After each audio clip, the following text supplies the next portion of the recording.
Hello students and welcome back to my channel. Today we will learn about X-ray imaging circuit. X-ray imaging circuit को basically मैंने divide किया हुआ है दो different parts में. First of all मैं आपको मेन पावर सप्लाई से रिसीव होने वाले वोल्टेज सप्लाई के साथ साथ कनेक्शन बताऊंगी फिलामेंट सर्किट का. फिलामेंट सर्किट हमारे पास एक मेन सर्किट है और इसके साथ साथ एक हमारे पास हाई वोल्टेज सर्किट होता है. I mean to say that X-ray imaging circuit is mainly divided into two main circuits. कैसे इनको डिवाइड किया गया है और उसमें कौन कौन से डिफरेंट कंपोनेंट्स हैं वो सारी चीज़ें मैं आपको आज डिटेल में समझाने वाली हूँ. फर्स्ट ऑफ ऑल तो अगर आप ये चीज़ देखें कि इधर आपको AC सप्लाई नज़र आ रहा है, ये वो मेन सप्लाई है जो कि हमें रिसीव होता है मेन पावर सप्लाई से. ये main power supply it may be fluctuating, it may fluctuates depending on the region कि हमारे पास वहाँ पे वोल्टेज सप्लाई कितनी हो रही है. हमारे एरिया में फॉर एग्जांपल 220 वोल्ट्स हमारे पास मेन सप्लाई से हमें रिसीव होता है, लेकिन डिपेंड करता है कि ये फ्लक्चुएटिंग तो नहीं है. अब फॉर एग्जांपल यहाँ पे हमारे पास जो रिसीव हो रहा है, ये जो सप्लाई रिसीव हो रही है ये 220 वोल्ट्स ना हो, ये जो यहाँ से रिसीव हो रहा है और मेन सर्किट को जा रहा है, एक्सरे ट्यूब मेन सर्किट को, एक्सरे इमेजिंग सर्किट को, वो जो मेनली हमें रिसीव होता है वो 220 वोल्ट एग्जैक्ट नहीं होता, ये फ्लक्चुएशंस करता है. फ्लक्चुएशंस फॉर एग्जांपल 220 वोल्ट्स के बजाय कभी 230 हो जाता है, कभी 200 हो जाता है, कभी 180 हो जाता है, तो फ्लक्चुएशंस इसमें आती रहती है. अब ये फ्लक्चुएटिंग हमारे पास जो AC सप्लाई होती है, obviously it is not good for X-ray imaging circuit. ये मेन हमारे पास एक्सरे ट्यूब को तो रन नहीं कर सकता, इसको अब मॉनिटर करना है और इसको हमें चेक करना है. चेक करने के बाद हम उसको बैलेंस करेंगे, स्टेबलाइज करेंगे और उसको according to the circuit step up करना है, स्टेप डाउन करना है और कैसे हमने एक्सरे ट्यूब तक पहुंचाना है, वो सारी चीज़ें मैं आपको अभी बताने वाली हूँ. यहाँ पे अभी फॉर एग्जांपल रिसीव हो रहा है, कंसिडर करें फ्लक्चुएटिंग है, कभी 190 हो जाता है, 200 हो जाता है, 220 एग्जैक्ट नहीं है, स्टेबल नहीं है. यहाँ से ये जैसे ही जाता है, first of all first component हमारा ये जो डार्क आपको ब्लैक में इधर नज़र आ रहा है, ये मेन कंपोनेंट, इसको हम कहते हैं लाइन कंपेंसेटर. लाइन कंपेंसेटर हमारा फर्स्ट कंपोनेंट होता है जिसको ये लाइन कंपेंसेटर, यानी कि ये, इसको हम क्यों लाइन कंपेंसेटर बोलते हैं कि ये मेन लाइन से सप्लाई होने वाले वोल्टेज को कंपेंसेट करता है, कंपेंसेट करता है. कंपेंसेटर, लाइन कंपेंसेटर, ये लाइन कंपेंसेटर, ये जो आपको इधर आ रहा है, ये हमारे पास मॉनिटर होता है, ये चेक करता है कि फ्लक्चुएशंस कितनी है. फॉर एग्जांपल 120, 190, 200, 110 फ्लक्चुएशंस आ रही है. ये लाइन कंपेंसेटर, ये जो मेन आपको इधर नज़र आ रही है ये चीज़, ये तो इसकी इधर कनेक्शन है आगे की तरफ जो कंपोनेंट है उसके साथ, ठीक है. अब ये एरिया हमारे पास लाइन कंपेंसेटर होता है. लाइन कंपेंसेटर बेसिकली ये जो इनकमिंग इनपुट हमारे पास वोल्टेज है फ्लक्चुएटिंग, उसको मॉनिटर करता है. चेक करने के बाद, मॉनिटर करने के बाद कि उसमें कितनी फ्लक्चुएशंस है, उसको स्टेबलाइज कर देता है. अब वो जो इधर आगे की तरफ कंपोनेंट में जाएगा तो वो फ्लक्चुएटिंग नहीं होगा, वो एक स्पेसिफिक नंबर पे रुकेगा. फॉर एग्जांपल 210 हो गया, उसको स्टेबलाइज कर दिया, 210 कर दिया और अब वो आगे जाके ट्रांसफर होगा, आगे वाले कंपोनेंट की तरफ जाएगा. तो ये हमारे पास किस चीज़ का फंक्शन हो गया, लाइन कंपेंसेटर का. आपको ये चीज़ समझाई कि लाइन कंपेंसेटर क्या काम करता है, फ्लक्चुएशंस को ख़त्म करके वोल्टेज को क्या करता है, स्टेबलाइज करता है और फर्दर जो आगे कंपोनेंट है उसको ट्रांसफ़र करता है. अगर इन केस ये लाइन कंपेंसेटर कंपेंसेशन ना करे, वो उसको फ्लक्चुएशंस को ख़त्म ना करे, तो ऑब्वियसली फ्लक्चुएटिंग जो हमारे पास AC होगी वो आगे जाके काम नहीं करेगी. वो हमारे एक्सरे इमेजिंग, अगर एक्सरे ट्यूब को डायरेक्टली वो सप्लाई करे, ऑब्वियसली एक तो वो 220 है, वो कम वोल्टेज भी है, लेकिन अगर उसको स्टेप अप भी कर दिया जाए लेकिन फ्लक्चुएटिंग हो, तो फ्लक्चुएटिंग हमारे एक्सरे ट्यूब से प्रोड्यूस होने वाले एक्सरेज को क्या करेगा, उसकी क्वालिटी को भी ख़राब करेगा. हाई क्वालिटी नहीं होगी हमारे पास जो एक्सरे बीम होगी, उसके साथ साथ इमेजेस भी हमारे पास लो क्वालिटी के बनेंगे. तो ये जो ओल्डर हमारे पास मशीन्स होते थे, ये जो इससे प्रीवियस हमारे पास ओल्डर मशीन्स थे, उसमें मीटर बेसिकली होता था और वो क्या करता था, इसको चेक करता था. इधर हमारे पास मॉनिटर करता था, ये मीटर्स लगे हुए होते थे. लेकिन एडवांसमेंट आ गई है, अब हमारे पास जो लाइन कंपेंसेटर्स है उसमें एडजस्टमेंट कैसे होती है, वो ऑटोमेटिक होती है. ये मीटर वहाँ पे नहीं होता है। ठीक है, तो एडवांसमेंट है, अभी जो हमारे पास एडवांस टेक्नोलॉजीज़ है उसमें हमारे पास ये मीटर नहीं होता। वो क्या करता है, ऑटोमेटिकली उसको खुद ब खुद फ्लक्चुएशंस को सेट करके वोल्टेज को स्टेबलाइज करके आगे ट्रांसफ़र करता है। इसके बाद जो हमारा सेकंड कंपोनेंट है, जिसको हम कह सकते हैं कि first active component of the X-ray imaging circuit, वो क्या चीज़ है, वो ये सेकंड पार्ट है, ये वाला। ये पार्ट, इसको हम क्या कहते हैं, इसको हम कहते हैं ऑटो ट्रांसफार्मर। ऑटो ट्रांसफार्मर,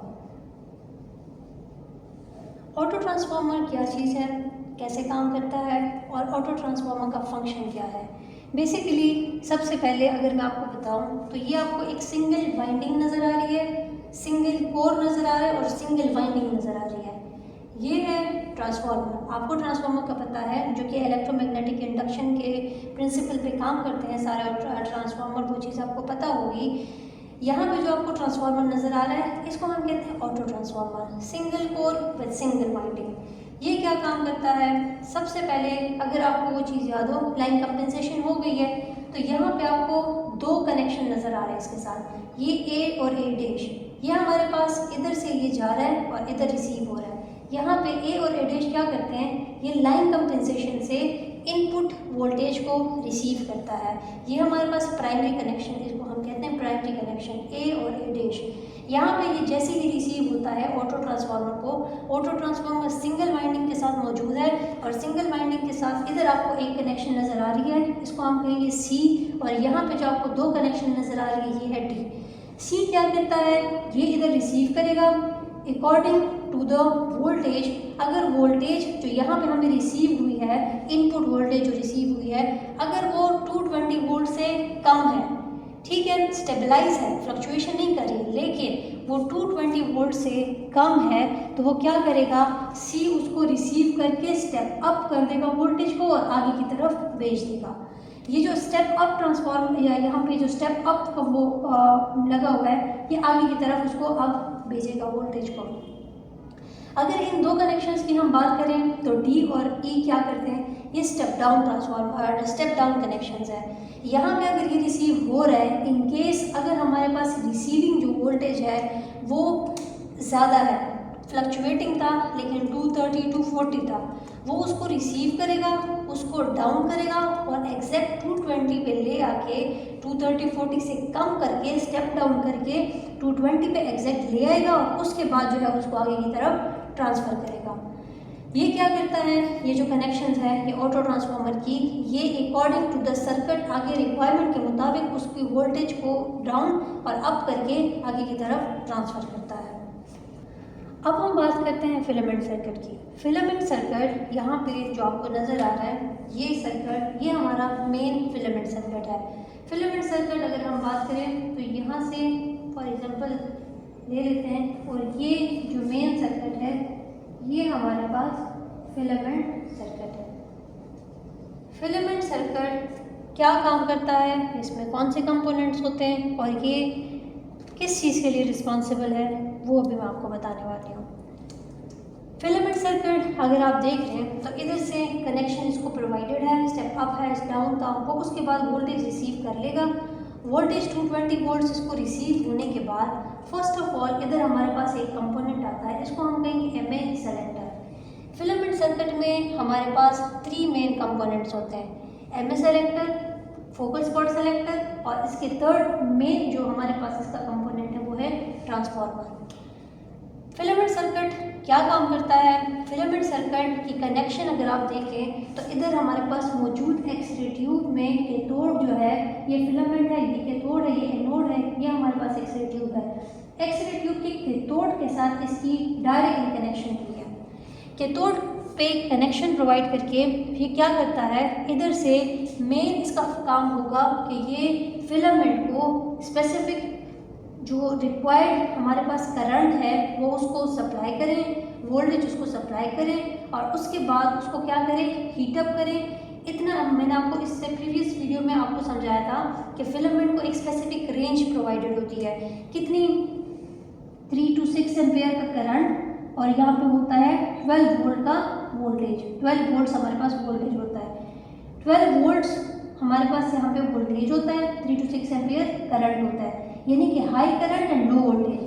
ये फिलामेंट सर्किट का काम होता है उस फिलामेंट को कैथोड को लो वोल्टेज और हाई करंट प्रोवाइड करना। वो क्या करेगा, हाई करंट जब उसको जाएगा तो वो फिलामेंट स्लोली स्लोली हीटअप होना शुरू हो जाएगा।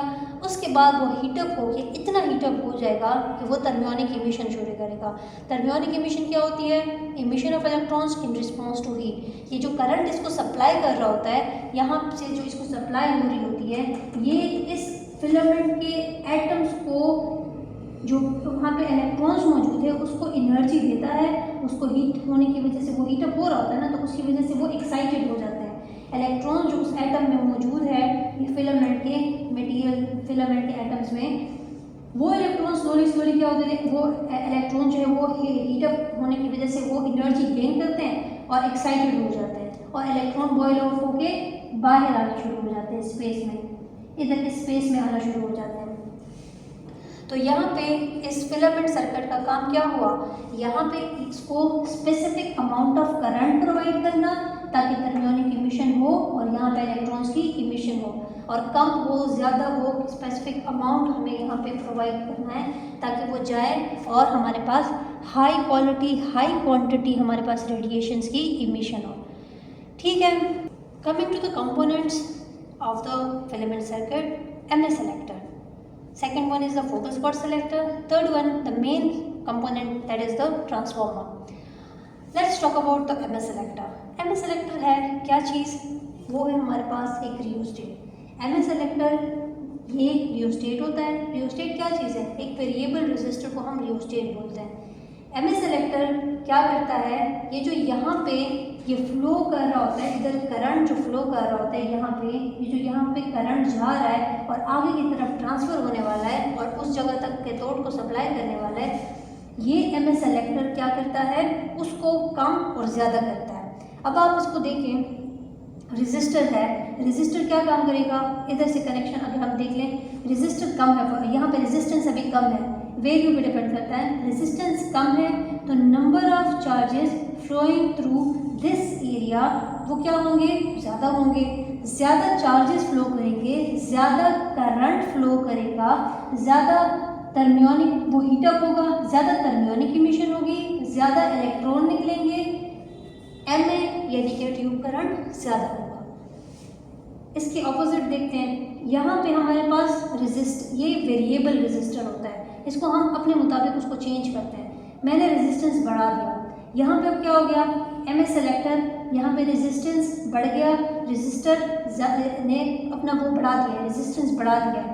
रेजिस्टेंस बढ़ेगा, फ्लो ऑफ चार्जेस यानी current flowing through this area वो क्या हो जाएंगे, कम हो जाएंगे। करंट ये जो एरिया, ये करंट जो जा रहा है फिलामेंट करंट, ये क्या होगा, कम हो जाएगा। फिलामेंट सर्किट के थ्रू फ्लोइंग करंट कम हो जाएगा, 3, 2 कम होगा। वो यहाँ से जब पास होगा तो यहाँ पे जब सप्लाई करेगा, फिलामेंट हीटअप भी कम होगा, यहाँ से थर्मियोनिक इमिशन भी कम होगी, नंबर ऑफ इलेक्ट्रॉन जो आएंगे वो भी कम होंगे, और ये जो इलेक्ट्रॉन्स जब इधर से यहाँ पे मूव करेंगे, कम इलेक्ट्रॉन्स होंगे तो फ्लोइंग चार्जेस है, ये जो ट्यूब करंट होगा वो भी कम होगा। तो इस एरिया के थ्रू, इस रेजिस्टर के थ्रू हम क्या कर रहे हैं, MS सिलेक्शन कर रहे हैं। यहाँ पे हम ट्यूब करंट की डायरेक्टली कनेक्शन के साथ हम कर सकते हैं कि इसकी रेजिस्टेंस को कम और ज़्यादा करके हम यहाँ पे जो फ्लो चार्जेस की फ्लो है उसको कम और ज़्यादा कर सकते हैं। Now moving to the second component of the filament circuit, focal spot selector. Focal spot selector हम कंसोल में बैठ के, यानी कि टेक्नोलॉजिस्ट कंसोल में बैठ के क्या करता है, सेलेक्ट कर रहा होता है। ये जो आपको ये एरिया नज़र आ रहा है, ये एरिया, ये है फोकल स्पॉट सेलेक्टर, ये कनेक्शंस। फोकल स्पॉट सेलेक्टर बजाते खुद एक स्विच की तरह काम करता है। फोकल स्पॉट सेलेक्टर अगर देखें तो जब ये इसके साथ कनेक्शन करेगा, तो फॉर एग्जांपल ये इसको हम कंसिडर करें कि ये लार्ज फोकल स्पॉट को डिटरमाइन करेगा, लार्ज फोकल स्पॉट को। अगर आप इसकी बात करें तो ये स्मॉल फोकल स्पॉट को डिटरमाइन करता है। ये कनेक्शन जब ये इधर से तो फ्लो आ रही है ना, चार्जेस हमने सिलेक्शन हमने कर लिया, रेजिस्टेंस ने जितना होना था, रेजिस्टर ने जितना फ्लो अलाउ करना था वो तो हो गया। अब यहाँ से करंट फ्लो कर रहा है, अब ये अगर इसके साथ कनेक्ट हो गया तो हमारे पास लार्ज फोकल स्पॉट एक्टिव हो जाएगा। Large filament of the cathode on the cathode वो क्या हो जाएगा, एक्टिव हो जाएगा, वो हीट अप होगा और हमारे पास लार्ज फोकल स्पॉट एक्टिव होगा। लेकिन अगर ये कनेक्शन इसके साथ हो जाए, इसके साथ नहीं, इसके साथ ये स्विच कनेक्ट हो जाए तो हमारे पास यहाँ पे ये चार्जेस नहीं है, ये करंट, ये फ्लो उधर नहीं करेगा, ये फ्लो इधर करेगा। यहाँ पे फ्लो करने के बाद हमारे पास ये वाला जो फिलामेंट है, ये वाला कनेक्शन जो है ये एक्टिव हो जाएगा। इसके एक्टिव होने के साथ वहाँ पे जो फिलामेंट है, स्मॉल वाला फिलामेंट, वो हीटअप होगा। स्मॉल फिलामेंट के साथ स्मॉल फोकल स्पॉट की कनेक्शन होती है, वो हमारे पास स्मॉल फोकल स्पॉट को डिटरमाइन करेगा। तो यहाँ से हम फोकल स्पॉट लार्ज हो या स्मॉल हो, आपको शायद ये चीज़ पता हो कि हमारे पास दो टाइप के फोकल स्पॉट्स होते हैं। एक हमारे पास स्मॉल फोकल स्पॉट होता है और एक हमारे पास लार्ज फोकल स्पॉट होता है। स्मॉल फोकल स्पॉट हमारे पास हम हाई स्पेशल रेजोल्यूशन जब हमें चाहिए होता है, स्पेशल रेजोल्यूशन जब हमें हाई चाहिए होता है तब हम स्मॉल फोकल स्पॉट को वो कर रहे होते हैं, यूज़ कर रहे होते हैं। लार्ज को हम कब यूज़ करते हैं, जब हमें एनाटॉमी को देखना हो, हमें लार्ज एरिया, लार्ज रीजन की विजुअलाइजेशन करनी हो तो हम लार्ज फोकल स्पॉट को यूज़ करते हैं। फोकल स्पॉट पे मैं स्पेसिफिक अपनी एक वीडियो बनाऊंगी, फोकल स्पॉट के डिटेल में उसकी एक वीडियो होगी, वो आपको मैं इंशाल्लाह जल्द ही जो है अपलोड करके बताऊंगी। उसके लिए फिर आप वो वीडियो चेक कर लें, ठीक है। फोकल स्पॉट पे कंप्लीट हम डिटेल से इंशाल्लाह इसको पढ़ेंगे। तो focal spot, small focal spot high resolution के लिए और लार्ज फोकल स्पॉट हम कब यूज़ करते हैं, जब हमें हाई रीजन की एग्जामिनेशन करनी होती है। यहाँ पे फोकल स्पॉट सिलेक्शन होने के बाद स्मॉल कनेक्शन होनी है, लार्ज होनी है, एक की तरफ कनेक्शन हो जाएगी और उसके बाद ये कनेक्शन किसकी तरफ आती है, ये दोनों कनेक्शन इसके साथ है, ट्रांसफार्मर के साथ। ये उसके बाद इधर से हमारे पास ट्रांसफार्मर के साथ कनेक्टेड है। यहाँ से फिलामेंट करंट फ्लो हो रहे यहाँ पे कनेक्शन हो गई, ये स्मॉल डिटरमाइन हो गया, स्मॉल सेलेक्ट हो गया है, उसके बाद ये इधर आ रहा है। अगर आपको ये एरिया नजर आ रहा है, this one is the third component of the filament circuit, इसको हम कहते हैं ट्रांसफार्मर। ट्रांसफार्मर वही इलेक्ट्रोमैग्नेटिक इंडक्शन के प्रिंसिपल पे काम करेगा। यहाँ पे आपको नॉर्मली जिस तरीके से ट्रांसफार्मर होता है, हमें दो वाइंडिंग्स नज़र आ रही है, एक हमारे पास प्राइमरी वाइंडिंग है और ये हमारे पास सेकेंडरी वाइंडिंग है। आपको ये चीज़ पता होगी, जब हमारे पास प्राइमरी की वाइंडिंग ज़्यादा होती है और सेकेंडरी की वाइंडिंग्स कम होती है तो ये हमारे पास इनपुट क्या होता है, हाई होता है और आउटपुट हमारे पास क्या होता है, कम होता है। तो जहाँ पे हमारे पास प्राइमरी पे जब इनपुट होगी वो हाई वोल्टेज होता है, ऑलमोस्ट वो हमारे पास, आपको पता है इधर से हमने 220 वोल्ट्स की बात की थी, तो ये रिसीव करता है 220 वोल्ट्स। 220 वोल्ट रिसीव करने के बाद वो इधर आ जाएगा और ये सेकेंडरी वाइंडिंग जो है वो उसको डाउन कर देगा। तो ये हमारे पास ट्रांसफार्मर, कौन सा ट्रांसफार्मर है, स्टेप डाउन ट्रांसफार्मर इधर लगा होता है। सेकेंडरी पे ये क्या करेगा, वो उसको डाउन करके 12 वोल्ट्स तक ले आता है। इससे पहले जो हमने पढ़ा था कि इसको फिलामेंट सर्किट को, फिलामेंट को यानी कि कैथोड को जो सप्लाई होता है वो 12 वोल्ट्स का वोल्टेज हम यहाँ पे जाता है, यहाँ पे इसको ट्रांसफ़र हो रहा होता है। तो ये स्टेप डाउन ट्रांसफार्मर इस वोल्टेज को लेके डाउन करेगा, 12 वोल्ट्स तक ले आएगा। वोल्टेज यहाँ पे कम हो जाएगी, करंट यहाँ पे ज़्यादा हो जाएगा और यहाँ पे ये जाके इसको करंट जो है, मेन हमें यहाँ पे ज़रूरत है हाई करंट की, तो वोल्टेज को हमने ड्रॉप डाउन करना है, तो वो ड्रॉप हो जाएगा और हमारे पास फिलामेंट करंट जो है वो हाई हो जाएगा। उसके साथ यहाँ पे फिलामेंट करंट हाई होने के लिए हम इससे हाई करंट रिक्वायर्ड होता है कि हमें फिलामेंट को हीटअप करने के लिए हीटअप करना होता है और उसकी टर्मियोनिक इमिशन हमें ज़्यादा चाहिए होती है ताकि हमारे पास ज़्यादा अमाउंट ऑफ इलेक्ट्रॉन्स इमिट हो और टर्मियोनिक इमिशन ज़्यादा हो, प्रोवाइडेड हमारे पास इलेक्ट्रॉन ज़्यादा हो जाए और हमारे पास जो बीम की क्वांटिटी है वो ज़्यादा हो जाए। ठीक है, यहाँ तक अगर आपको कोई भी क्वेश्चन हो आप कमेंट सेक्शन में पूछ सकते हैं। In our next video we will discuss about the second part of the circuit, the second part of the X-ray imaging circuit, that is the high voltage circuit। हम next video में वो पढ़ेंगे। तब तक के लिए खुदा हाफिज़। Please subscribe our channel. Thank you.